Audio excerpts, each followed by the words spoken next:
Baik, Assalamualaikum warahmatullahi wabarakatuh. Perkenalkan, nama saya Desa Ardiansyah dari kelas 3 TIE. Di sini saya akan menjelaskan tentang praktikum saya pada minggu ke-6. Untuk topik praktikum pada minggu ke-6 yaitu syarat reference, splash screen, dan fragment. Nah, tujuan utama pada praktikum ini yaitu bertujuan untuk memahami penggunaan syarat reference, fungsi splash screen, serta implementasi fragment. Nah, masuk ke bab pertama, itu pemahaman masalah.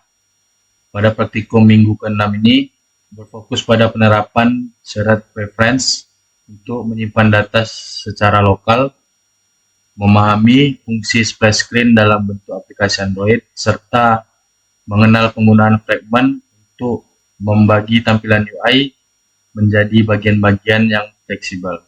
Melalui praktikum ini, mahasiswa belajar bagaimana menyimpan dan mengambil data secara persisten, menampilkan layar pembuka atau splash screen yang menarik, serta mengatur interaksi antar fragment dalam satu activity. Masalah yang sering muncul menurut saya adalah masih bingung dalam menyimpan dan mengambil data menggunakan syarat reference, serta memahami urutan tampilan splash screen sebelum masuk ke activity utama. Selain itu, pengaturan fragment dalam layout dan navigasi antar fragment kadang masih membingungkan, terutama agar tampilan tetap rapi dan sesuai dengan desain. Nah, langkah kunci dan keputusan desain untuk yang pertama yaitu pembuatan splash screen. Nah, untuk splash screen activity saya seperti ini. Ini untuk splash screen activity. Lalu lanjut ke login activity-nya.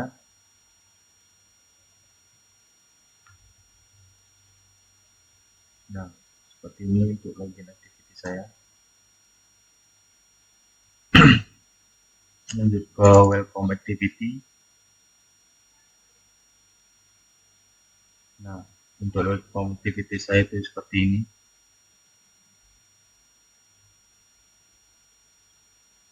Terus lanjut ke isi pulsa fragmentnya, itu seperti ini untuk isi pulsa fragment. Terus paket data fragmentnya itu seperti ini. Lanjut ke layoutnya, ke activity splash screen.xml saya,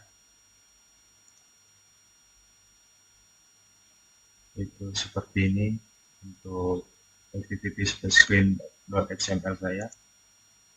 Terus lanjut ke fragment isi pulsa.xml saya seperti ini. Isinya yaitu langkah-langkah untuk mengisi pulsa pada aplikasi saya.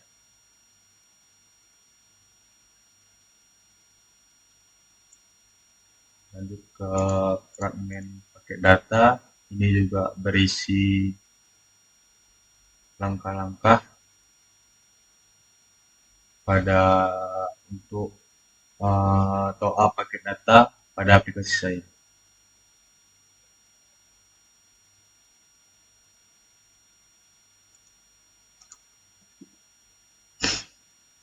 Nah, lanjut untuk error yang ditemukan adalah pada saat mencoba memanggil fragment kontainer, tulisannya itu merah, dan pada dijalankan pada Android Studio itu menampilkan pesan error. Nah, analisis penyebabnya itu terjadi karena frame layout di file XML itu belum dibuat. Nah, langkah perbaikannya itu adalah menambahkan kode pada file XML, yaitu frame layoutnya ditambahkan pada file XML. Nah, itu tantangan dan kesulitan. Selain error yang saya sebutkan tadi, saya tidak mengalami kesulitan selama mengerjakan latihan dan tugas, karena modul yang diberikan itu mudah untuk dipahami. Terus lanjut ke bab 2, pemahaman konsep inti.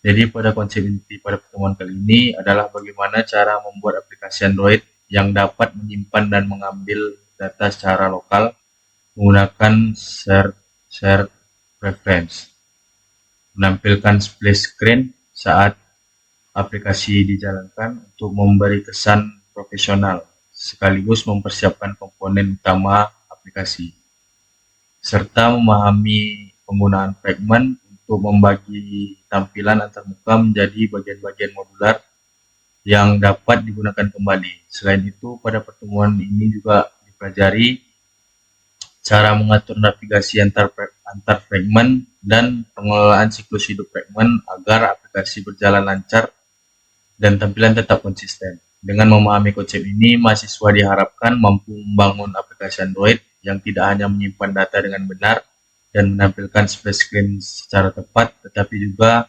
memiliki tampilan yang modular, interaktif, dan mudah dikelola sesuai standar desain aplikasi modern. Hubungan dengan materi sebelumnya, itu menurut saya materi minggu ini dan minggu sebelumnya itu tidak memiliki hubungan yang terlalu spesifik. Nah, mungkin lanjut untuk demo aplikasinya di sini.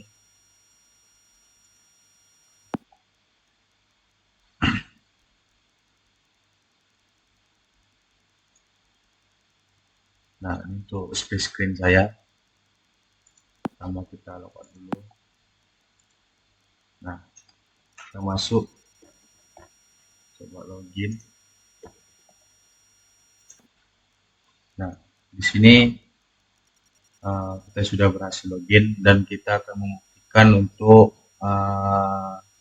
kalau aplikasinya itu menyimpan data login kita tadi. Jadi pas kita keluar dari aplikasi itu dia tidak harus login lagi. Kita coba.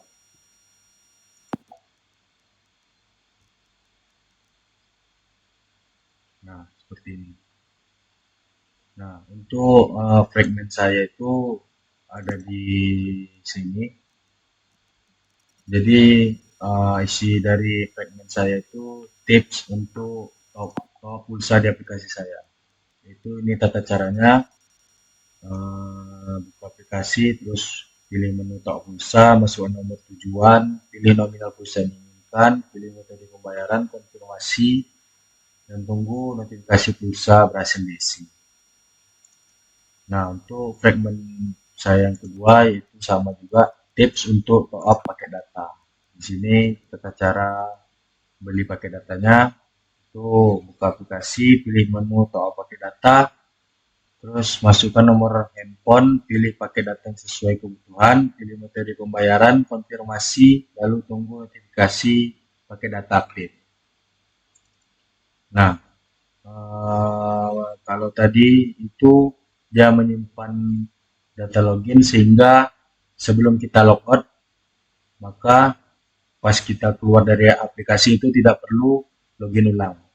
Nah, coba kita logout. Nah, kalau kita keluar dari aplikasi setelah kita logout, itu pasti bakal disuruhnya login ulang dari awal. Nah, seperti ini. Jadi guna untuk menyimpan data login itu agar kita tidak bolak-balik untuk login lagi ketika kita keluar dari aplikasi.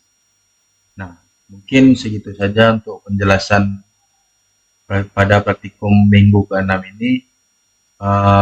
Lebih dan kurang saya mohon maaf. Assalamualaikum warahmatullahi wabarakatuh.